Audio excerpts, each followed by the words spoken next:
Welcome back to the channel. My name is A-Bomb and Football Manager 2019 is available to download. The beta was dropped about half an hour ago as of recording this, and as you can see, I'm in the process of creating my manager and we're going to generate this model. I tried once, wasn't horrible. I've seen worse managers, but the beta is upon us and I've got my hands on it. So excellent stuff, really good news, and we're going to jump into it and I'm going to play the game for the first time.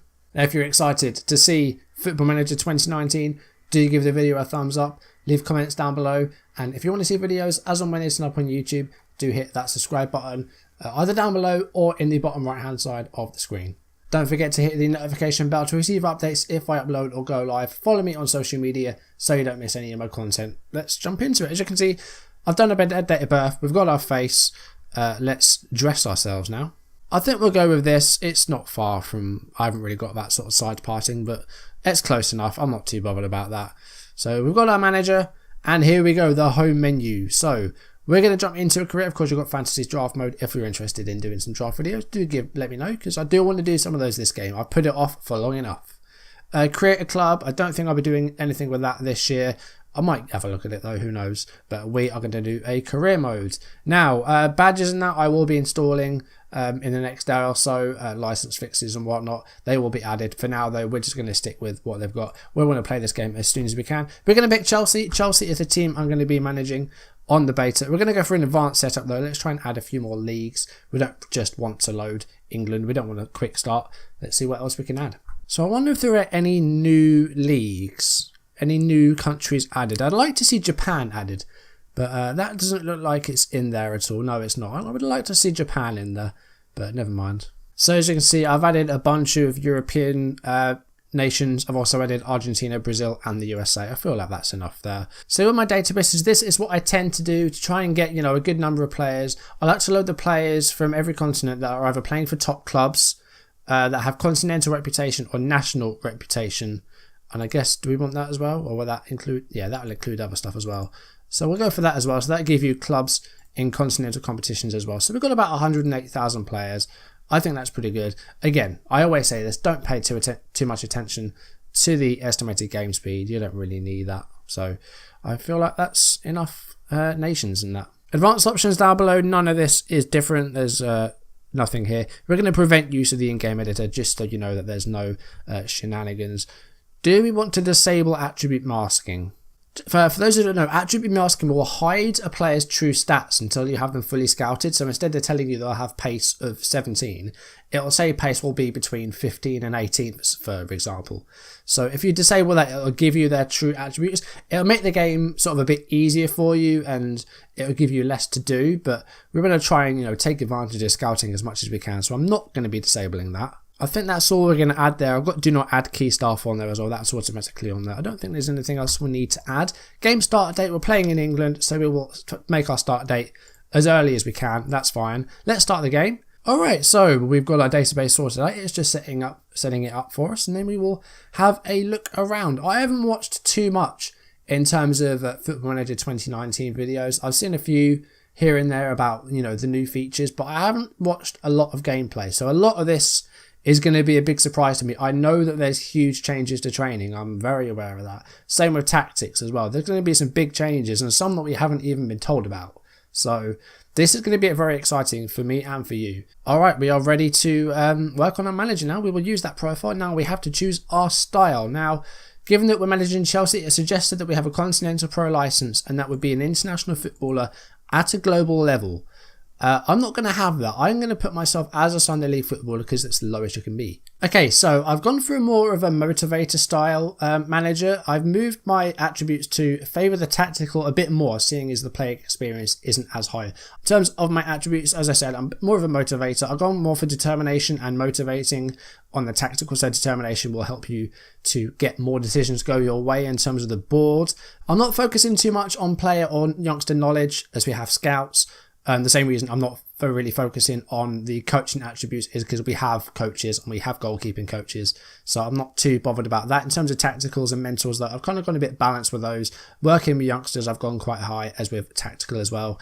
And then the mental side, as I said, more of a motivator than anything, but the discipline is still fairly good, so the players will listen to me, and we're not always going to get players coming into our office saying, I'm not happy about not being played, I'm not happy you've rejected my transfer to Barcelona, that sort of stuff. So the Chelsea board have made the shock announcement that unproven manager Andy Brown will be taking charge of first team affairs at Stamford Bridge. It is Brown's first job in management, and speculation is already mounting that the Chelsea supporters are very disappointed that an unknown manager has been put in charge of the club. With it being his first job in management, all eyes will be on Brown as he attempts to make his mark not only on the club but on the game in general. I'll talk a little bit about Chelsea in the next video. This is just going to be learning the game. This is what all this is going to be, this video pretty much. We have a welcome to Chelsea message from Marina Granovskaya. I might have butchered that, I don't know. I would like to formally welcome you to Chelsea. The board hope you are able to ignore the media's claims that you are too inexperienced for this job. In terms of your contract, you've been given a deal until June 2019 worth £77,000 per week. Assistant manager Gianfranco Zola is responsible for offloading players that you have placed on the unwanted list, and head of youth development Neil Barth will look to loan out those placed on the development list. Chelsea. That might mean a lot of loan moves, but I want to give people a chance. So in terms of the responsibilities, the only thing that I unticked was opposition instructions and training for the youth team, because training is so big. I think doing training for all your squads is going to take way too long, but we're going to be doing it for the first team because, you know, I want to see what the training's about, because training has just created such a buzz and it looks insane. So I'm eager to get into it, but I don't want to get too into it. I don't want these videos being too long. So we are going to attend the meeting with Roman Abramovich. He says, "Hi Andy, welcome to the Blues. I'd like to take a few minutes of your time to welcome you to the club before handing over to your assistant manager who's going to discuss staff responsibilities with you." We know all this. I don't think these messages have changed too much. Yeah, we know a little bit about Chelsea. You know what, they didn't really exist before 2004, did they? So, you know what, they're still sort of fresh in my mind. That's a joke, of course. Chelsea have been around a lot longer than that. The club has some specific philosophies which you will be judged on during your time at the club, and they are playing possession football and playing attacking football. Sarri ball, as people have been calling it. I think Sarri's the new manager. They play Sarri ball, apparently. I don't know if that's what that is. But, yeah, I'm fine with that for now. We are absolutely going to do a press conference. I don't want to be sacked after a day. Someone has already been sacked. Someone at the FM Capture event got sacked.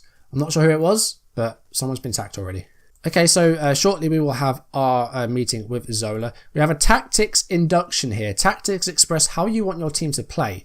The key aspects of any tactic are outlined below, and there are numerous ways you can customize a tactic to your exact requirements. Tactics are made up of 3 main areas: tactical style, formation, and player roles. So this is kind of an introduction to tactics. Do we want to take this induction? Yeah, let's take the induction, because you know what, they've added an induction thing, so it makes sense to use it, doesn't it? To begin with, you'll be given some options upon which to build a tactic. Once you're finished, I'll be back to help you with a few more things you might want to reconsider. Let's set up a tactic. Here are some common tactical styles you can use as a foundation for your own approach. There you have full creative freedom here to explore and create your own personalised tactic. So what sort of style do we want with Chelsea? Now, Sarri has got Sarri ball, which is kind of like a fast-paced possession game, a little bit of tiki-taka, a vertical tiki-taka is what I'd say. Dominating possession, relentless pressing, emphasis on moving the ball vertically rather than side to side. So lots of forward passing, high tempo.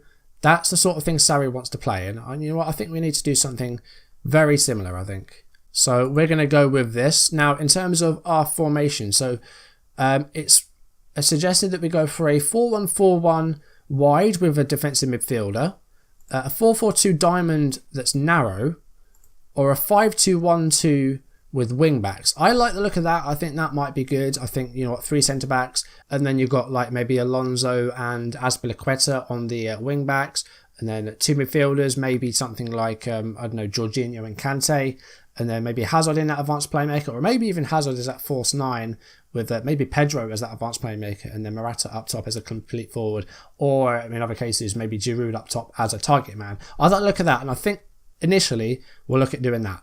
Your creative tactic will become the primary trained tactic. This will be your club's tactical identity and will aid your assistant in setting up weekly training schedules.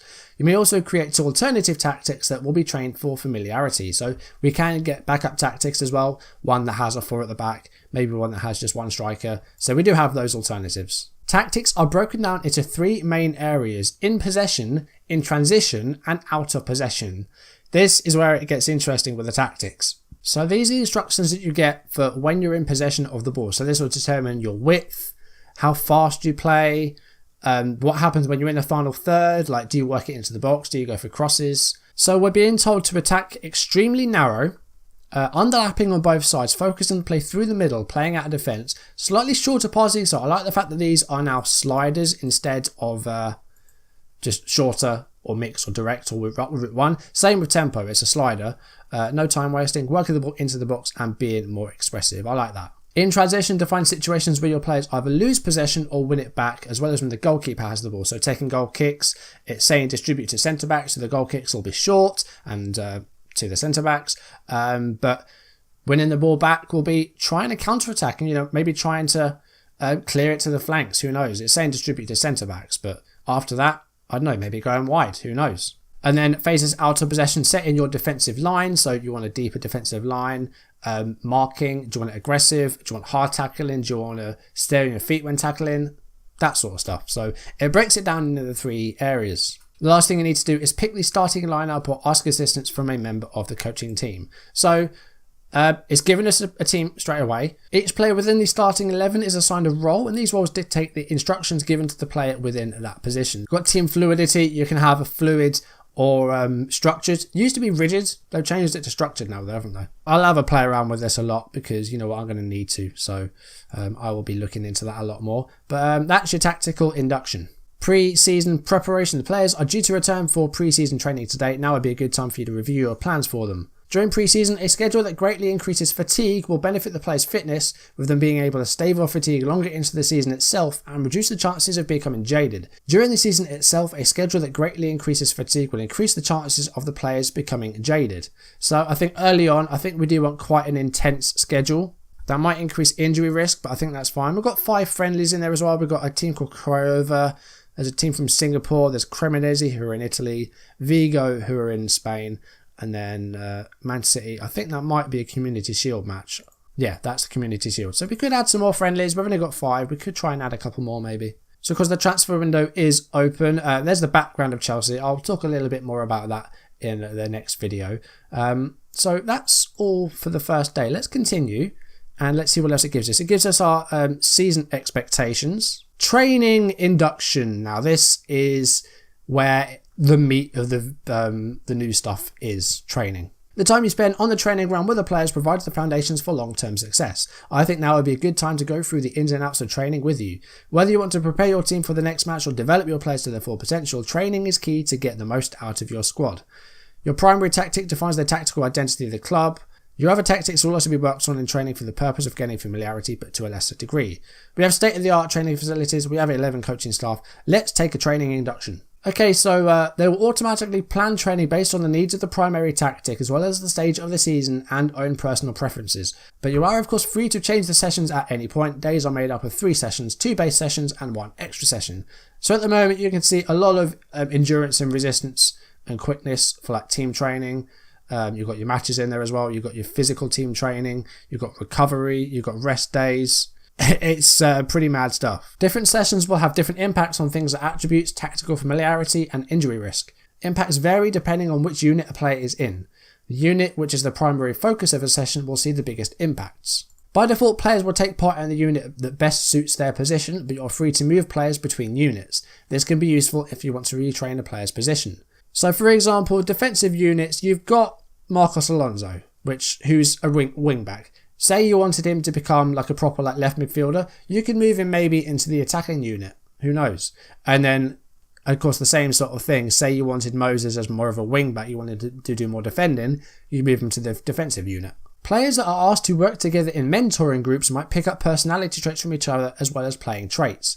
This can be particularly useful for younger players who might learn a thing or two when being mentored by a more experienced player. So, where you could tutor players in last year's game and previous games, now you can add young players to a group that has more than one tutor in there. So you could have a mentoring group of like 3 or 4 players. You could have one youngster in there.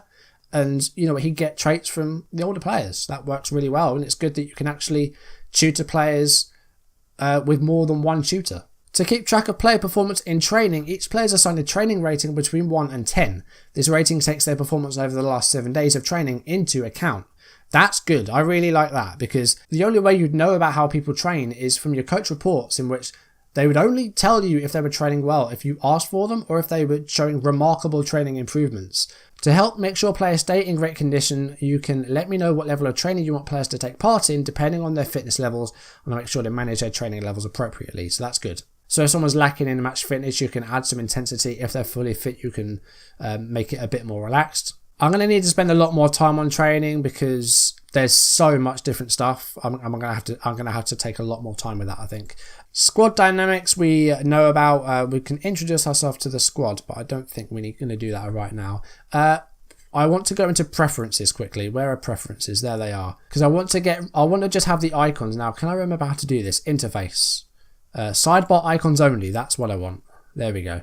So let's work our way down here and let's see if we can find some new stuff, and then I think we'll end it off. So the home page, you can see the training down here. Pre-season, heavy and early. You can see all your training in there. You've got your endurance training, you've got your physical training, you've got your matches. Your scouting centres there, you've got your recruitment teams, you've got your packages. We've got a world scouting budget, so that's fine.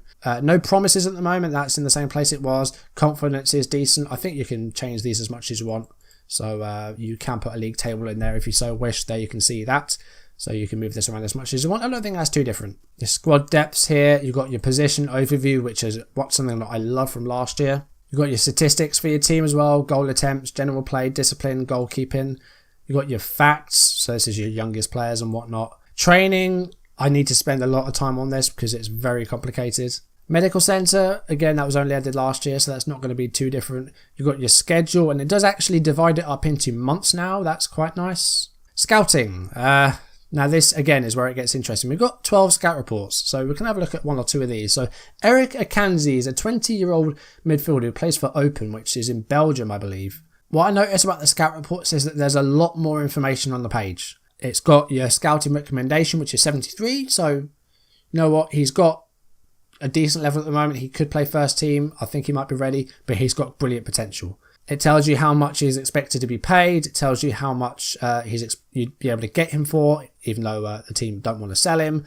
If he's interested in a transfer, and then it's got your scout reports as well. They've managed to put the pros and cons on this report, which they didn't have before. So again, there's more information on the page. Transfers, you've got your clauses on the main screen now. That's interesting because clauses were only here before.